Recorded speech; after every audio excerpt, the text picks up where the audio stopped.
एक चैलेंज है पूरी दुनिया में, हमारे लोगों के अंदर जितने भी प्रभु में लोग हैं, है ना।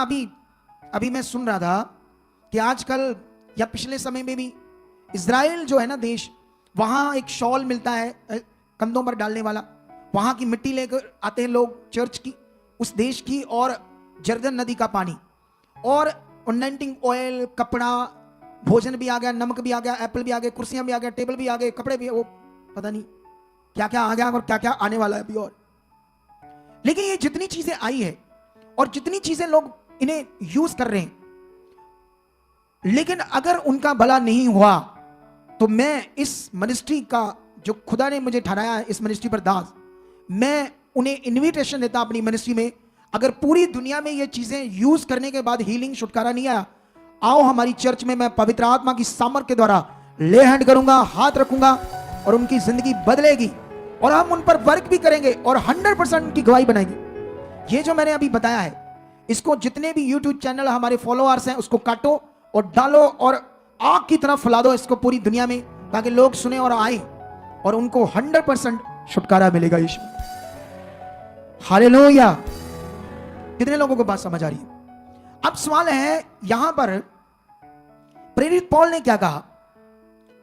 एक विषय में कहा, मुझे आश्चर्य होता है कि जितने तुम्हें मसीह के अनुग्रह में बुलाया, उससे तुम इतनी जल्दी फिरकर और ही प्रकार के सुसमाचार की ओर झुकने लगे, परंतु वह दूसरा सुसमाचार है ही नहीं।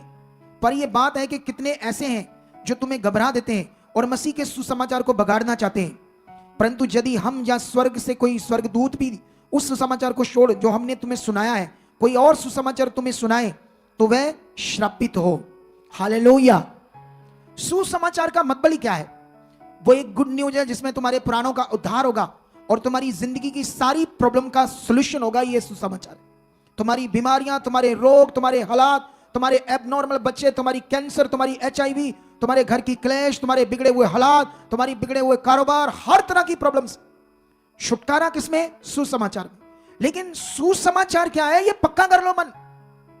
सुसमाचार कुर्सी पर प्रार्थना करके बैठाना लोगों पर, पर्स पर प्रार्थना करके लोगों के हाथ में पड़ाना, करके गिराना, एप्पल चीजें, मटेरियल, भोजन, मठियाइयां, ऐसी चीजों पर आप लोगों को प्रार्थना करके कहना है इससे तुम्हारा काम होगा। एक पास्टर की मैं वीडियो सुन रहा था, जानते वो क्या प्रचार कर रहा था?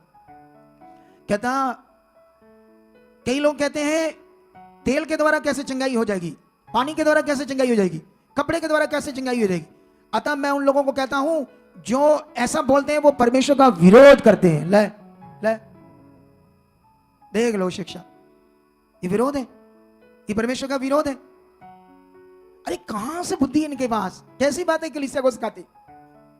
नहीं, ये लोगों को सुसमाचार की राइट पावर के बारे में जानू कराना, राइट पावर के बारे में, राइट फेथ के बारे में लोगों के मन को तैयार करना, यह विरोध है। यही रियल सच्चाई है जो लोगों के अंदर बैठनी चाहिए। अरे मैं अभी तुम्हें समझाता हूं, और यहां पर उसने ये बात की, लेकिन अभी मैं तुम्हें ना इब्रानियों में लेकर जाता हूं। यहां पर मैं तुम्हें ना एक तगड़ी चीज समझाता हूं इब्रानियों से। हालेलुया।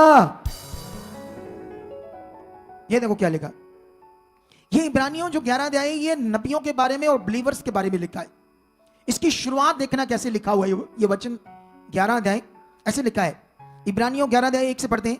अब विश्वास आशा की हुई वस्तुओं का निश्चय और अनदेखी वस्तुओं का प्रमाण। इधर देखो ध्यान से।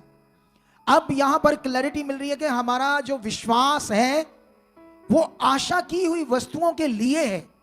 जैसे तुम्हें जो कुछ परमेश्वर से चाहिए और जो तुम चाहते हो अभी तुम्हारे हाथ में नहीं आया और तुम्हें नजर नहीं आ रहा, वो जैसे कारोबार, वीजा, बच्चा, चंगाई, लेकिन तुम्हारा जो विश्वास है, तुम्हारी आशा जो परमेश्वर के ऊपर है, उसके लिए, उन वस्तुओं की, उन चीजों के लिए। और आगे लिखा अनदेखी चीजों का, वस्तुओं का वो प्रमाण है। मतलब जो चीजें तुम्हें नजर नहीं आ रही, जो काम तुम्हें नजर नहीं आ रहा, वो तुम्हारा विश्वास बिना देखे चीजों के लिए, और एक दिन वो उसको प्रमाण के रूप में प्रकट कर देगा। हालेलुया। क्या कर देगा? उसको प्रमाण के रूप में प्रकट कर देगा। उस गवाही को लेकर आओ, प्रमाण बताएं इनको।